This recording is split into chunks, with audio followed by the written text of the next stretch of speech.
feel like the legacy stories were easier in that way because since we were at the very end of the continuity, we had to know what had happened, but we didn't have to fit it into the cracks between other important events. That was actually kind of freeing, I think. No, when I first started working on Star Wars, it was kind of illuminating to me to discover that, oh, all of these stories take up finite time in the characters' lives. It's not like Superman's always 35 years old, or, you know, so, no, you can't have Luke doing that because he's off doing this. This is gonna get complicated. There was a program, I think it was this database called Holocron. Yeah. That Lucasfilm had, where it had everybody's timeline in it, supposedly. And they would send it to you on a disk and say, here's reference for what you can and can't do. Was the holocron mostly like after episode 1, episode 2? When did that really start to come into play? Actually, I got it when I was doing the adaptation for episode 1, so it was like 98 or something. So I'm not sure how long it's been around. I think they finally said, okay, we have this giant board with all of these slips of paper, we need to do something about it, so we can show it to everybody else. Because there's so many things in the X-Men, you know, there's games, novels, kids books, comics, right? So quite a bit of trade. What I remember back in '96 when I got the contract to do the X-Men books, I got the Welcome to Lucasfilm package, which was VHS of the original movies, the scripts of the movies, the scripts of the 2 radio shows, and Bill Slavics's guide to the Star Wars universe. And then, because I came out of the gaming industry, I knew the people at West End Games. So I called a friend up there and I said, I just got these X-Wing books. Would you mind sending me one of everything? And they said, will you take scratch and dent? Will you take returns? I said, yeah, I'll take anything. So, you know, I ended up, I think when I was doing the research, I had about, between the novels and all those things, I had about 6 linear feet of material to go through. And then, because my degree's in history, I remember I was having lunch at Skywalker Ranch and talking to Stu Rostoni, who was doing the novel approvals at that time, and her assistant was doing the comics. But I asked Sue if footnoting the books would make it easier for her. And she said, yeah, that'd be great. So when I was doing the X-Wing books and then when I was doing the comics, I had 2 styles of footnotes. One would directly reference the source material that I pulled from. And then the other one was just me saying, look, I invented this. If you're not going to give me all of this, I needed this piece to make a story work. And they never, for me, they never said no. And that meant that I got to have a lot of fun because, for example, in West End Games, for some reason they had a shoulder-fired missile that was, you know, the MS-1, and then they had another one which was the MS-3, sort of anti-aircraft missile. I needed something that fell in the middle, so I just made up the MS-2. And they were like, fine, that's, you know, great. And so we would get to, didn't have the holocron to refer to, but, you know, we'd be making stuff up as we went or building out of whatever everybody else had done. That was completely like on you to do all the research. Yeah, it was on me to do the research. They also, Lucasfilm would let me get away with stuff I would not let me get away with. and I do remember in one particular case, I got something approved in the comic. So that was through Alan, Sue's assistant. Alan Cap, yeah. So I got Alan to approve something that I knew Sue might not approve. But then in the novel, I made reference to the script that Alan had already approved, so Sue approved it too. So it was just the administration to sort of slip that one in. We used to call it Jedi mind trick. There you go. Yeah. Artist references. Right. Like Lucasfilm had, I think they had 3 Al Williamson drawings of Han Solo, all from essentially the same perspective. Right. So Han Solo always has to look like this. Well, what if his head's turned the other direction? Right. The down shot, right? And I would just go round and round with Alan, but, you know, well, this doesn't look like Luke. This is kind of like, he's the only character in the comics who's blonde and has a karate gi on. I think the readers will figure out it's Luke. Yeah. And, So I always felt very lucky because I felt like we had you as the layer of protection, and we could just do our thing, and then you take the heat. Well- And come back with a very polite. well, after Alan left, and Sue took over the comics, Sue was much more minimal too. Yeah, exactly. Yeah. Oh, it was a sweetheart. Yeah. I remember at one point, I think one of the last phone calls I had with her comment, her opening comment was, I rescued your book from Belway. You know, and that was, and you had to fix things. But, you know, back in those days, I mean, it was really the, I won't say the Wild West, because I think it's overused, but there was a lot of points where the authors or the artists would chat at a convention. And I remember when Union was being done, in the last of the X-Wing books, or in the Back to War, we'd given Booster an Imperial Star Destroyer, which, I mean, it's like giving somebody off the street an Imperial Star Destroyer. But the footnote there was, I'm doing this because Tim is gonna use it in Visions of the Future. Then that was a conversation Tim and I had. So that got approved. And then in Tim's book, the Errant Adventure got the crap knocked out of it. But Booster agreed to this, provided it would be repaired and it would be painted, yeah, cherry red. And the running joke between Tim and me is that this was part of Booster's demand because the only paint, Booster was cheap, and the only paint he could buy economically was Star Destroyer white. He just wanted me to cover a ship, so now it's gonna be repainted as red. And I was at San Diego Comic-Con, and talking to Richard Terraniki, who did the art, and he introduced me to the colorist. And there is one panel where you see the nose of the Errant Adventure. It's the only shot where you see the Errant Adventure from the outside. And we had this conversation, and so the stuff changed. And if you look at the printed book, the nose of the Errant Adventure is red, because they're in the process of painting it red. Which was, and that was totally, you know, outside Lucasfilm, it was just all the creatives talking back and forth going, yeah, do this, it'll be an inside joke everybody will love. And that was, I mean, that was a cool thing. You working with other people who love this stuff so much, you know, we were all getting it. It's such a privilege. So my co-writer, we talked a lot about what that meant to be the final, like, especially when it became clear that it actually was sort of the end of an era because it was no longer the license was moving to that. It was a weird situation a little bit because we had a lot more story planned out, and then all of a sudden, I remember I was driving to meet my writing, and I heard from it was going to change hands. I'm like, oh no! And immediately, I was like, how can we do that? But thank goodness, we were able to. I don't know if we can meet them or what, but it wasn't an immediate shutdown. No, but well, yeah, it shut down sooner than, I mean, our license continued through the end of the year, but they shut us down in August It or was something. fast. I was at first afraid that it was going to be like, it would cut off and we would just have it dangling, like would not be able to complete the story. But we were able to, we had to have a lot of story into a truncated something. But it kind of was. Yeah, no, I remember I was in Seoul, Korea, Oh, that's right, you weren't even in the beach. and I was giving one of two American professionals who was talking to this group of Korean and Japanese and Chinese book publishers, and I was, you know, I was supposed to give a speech about how we adapted Star Wars and how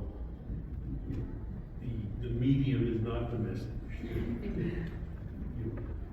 can take things from all these different mediums and still present them. In the middle of the night, my phone phone started ringing, and people were calling me to tell me that Lucasfilm had just been sold to Disney. I'm sorry, some of those us freaking out. Yeah. But I was like, oh. So I'm gonna get up here and I'm gonna give this speech that in a couple months is meaningless. Although it's interesting now that, the Lucas Museum is being built, and I work right across the street from it, so I've been seeing it be built every day, and it's the Lucas Museum of Narrative Art, it's not of Star Wars or of movies, so I'm wondering. But it's, so it's narrative, so I imagine all of these comics, and I Yeah. know that he had, right of first refusal on all of the comic art, so I'm wondering if a lot of Star Wars. Oh, there's gonna be comics tons of it. Yeah, it's Yeah. all over the offices, Oh, you yeah. know, the covers, but he's a huge collector of the old, Flash Gordon series. Right. Al Trainman, I think. that was, Yeah. right? So a lot of that stuff, and I think all the storyboards, you know, from the films are gonna be there. That's kind of a nice coda that even though, era ended, it will end up in a museum. Yeah. Well, probably stories that you've written or anything. I hope so. That would be cool. It was one of the nice things, the opportunity that we had when the X-Wing series was ending, because they were gonna start doing Phantom Menace stuff, prequel stuff. We got enough of a notice to be able to do the last story arc as mandatory retirement, and just get to tie things up, and because we knew the novels followed it, pitch some things forward and stuff, but to wrap the whole thing in the package for all the readers.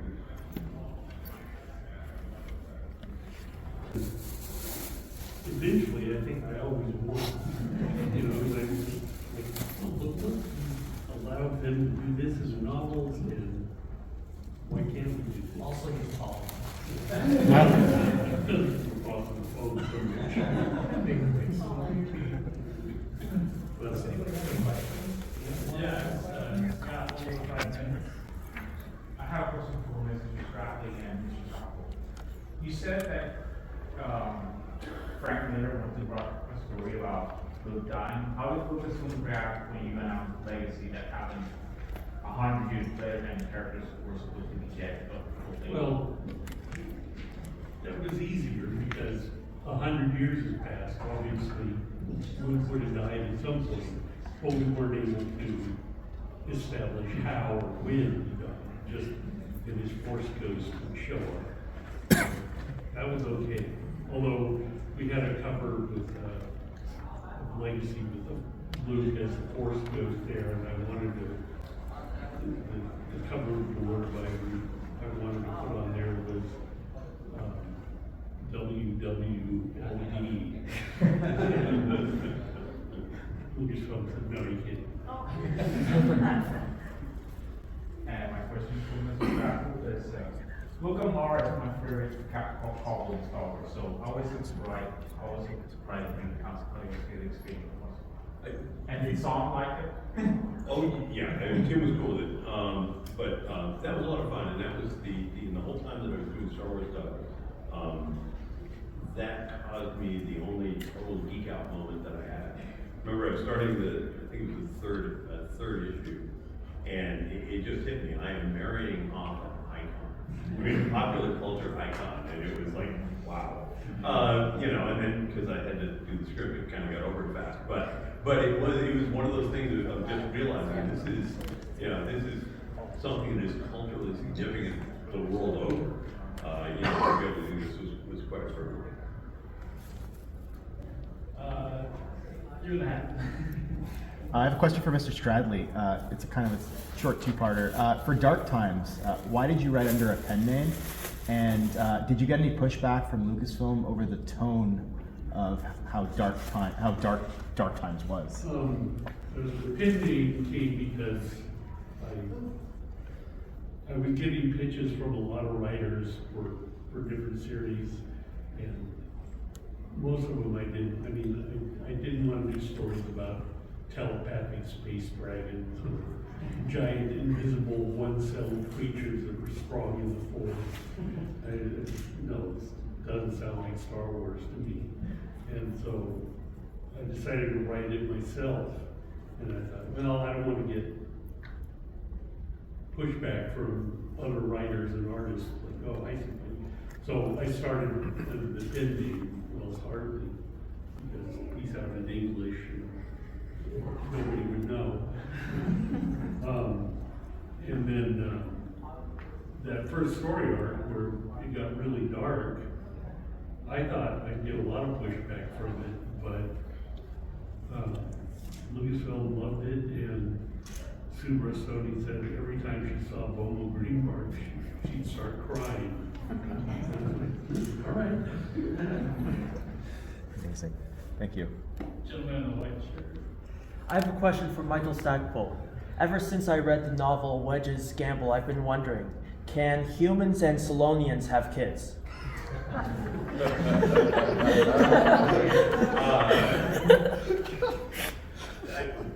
To give you the technical answer, at least the way that they used to think about it back then, is conversations that have with Tim Zahn, just about the tenor of the Star Wars universe. There aren't a lot of half aliens running around the Star Wars universe, so I would be guessing no. Sir. Right here? Question for Stackpole. In researching your Rogue series, did you do any avionics research and stuff? Boy, I watched lots of videos, read lots of biographies, talked to lots of pilots. I mean, I did everything but get up into a plane and cut holes in the sky. So yeah, I did tons of research, but I'm not a pilot. Yeah, you could tell that you dove into that quite a bit, because there's other friends of mine that thought you might have done a lot more research. One of the actually coolest things was having pilots who had read the X-Wing books ask me what I flew. And my answer is coach. Any questions for Corinna or Henry? Yes, for Corinna. So Legacy took us all the way to the very far end of Windows Continuity then. And you mentioned that maybe on you had a lot more adventures. What were possibly some of those adventures? Oh gosh, now I have to page back through my mind. We just, our marching orders when we got the job to take us places we hadn't seen before. And I think it was even said over and over again, it is a big universe. And there are lots of places that, don't just go back to the same places in the galaxy all the time. Don't go other places. So we had stuff where we wanted to still feel very Star Wars. And so we always tried to ground it in not just Star Wars, but in the influences that Lucas had when he was making Star Wars. So, we watched a ton of stuff that he had referenced, and we had some ideas in those factions where we did one that was a little bit, a story that was a little bit inspired by sort of Western type tales, and so we had some other stuff that we leaned a little into the samurai stuff and that kind of thing, so it's of course very Star Wars. So we kind of had some stuff like that, but it's right. Yeah, I think Legacy was with the teens in the very last issue. yeah. We would have loved to do that, but unfortunately. However, good stuff came after it, so I guess. I believe we're at time. We have a room handler in the pool. I'm gonna pretend to be the captain and captain of anytime you all. I have a question for Mr. Randy Stradley. So Dark Times, A Spark Remains was the final part, correct? Correct. Did you have anything planned for the story afterwards, if the Lucas license continued? Oh, yeah, no, I've pretty much been setting up a relationship between Joss Junior and Kimber Chancelli for quite a while, and we were finally at a point where this might actually happen, and when we got the word that this was it, we decided. In fact, I had people say, well, what do you do? What happened to Joss Junior? What did he do? Did Vader eventually track him down? Is that kind of like, who knows? That's an unknown. And I think it's good have some mystery to Star Wars. I told this story to Henry the other day about early on, this guy came to San Diego with this big binder full of research and story, and he wanted to do a 12-issue series that would tie up every loose end in Star Wars. And by loose ends, he meant things like, there's some Imperial officer who wears an eye patch, but we never saw why how he lost his eye. Or so we'll do a story about how he lost it. And I said, no, that's not what we're interested in. I'm not just interested in plugging holes. Let the readers imagine how he lost his eye.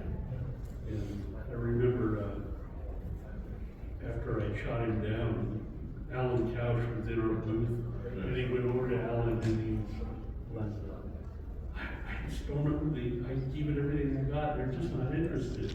And Alan said, don't let Star Wars ruin your life. Which, coming from Alan was really something. Yeah, I mean, there were a few times I remember that LFL, at least for both Kim and me during the novels, there were some big continuity holes that they specifically said, oh yeah, and while you're doing this one, can you fill this hole? And I was like, yeah, sure, that's not an issue, we'll get that taken care of. We just tackle over, We have the opposite. There's it's gonna be handled in Bibles, like this is red line. Yeah. And people get upset, why haven't you said? Yep. Not our story. Just wait, it'll come, I do have one question for Ms. Bechko. When it came to Legacy in particular, did you ever meet with John Ostrander for potential plans of having her meet her cousins like Marcia and Kate again? We didn't. It was sort of, there's not really a good reason why, except that we wanted to go totally different places. So, sure, if there had been more time, like you're saying at the very end, we had some idea that maybe there would be a little more crossover once we got far enough. Yeah, because I would, especially with Kate, I would love to see what their interaction would have been. Yeah, I think it would have been some fireworks, but definitely. Yeah. I think that would have been really fun. But we wanted to get that separation and have everybody very well established before we came back and just started. But so that was just something that never quite got there, I guess. Yeah, it seemed close by the end of the comic run because they were like 2 or 3 rooms apart. Yes, exactly. Yeah, and we would have done something else with that. But I would have loved to have seen that. Really would have loved to. In some other universe. No kidding. Well, like I said, it's always good to have the mystery. Let fans imagine what happened.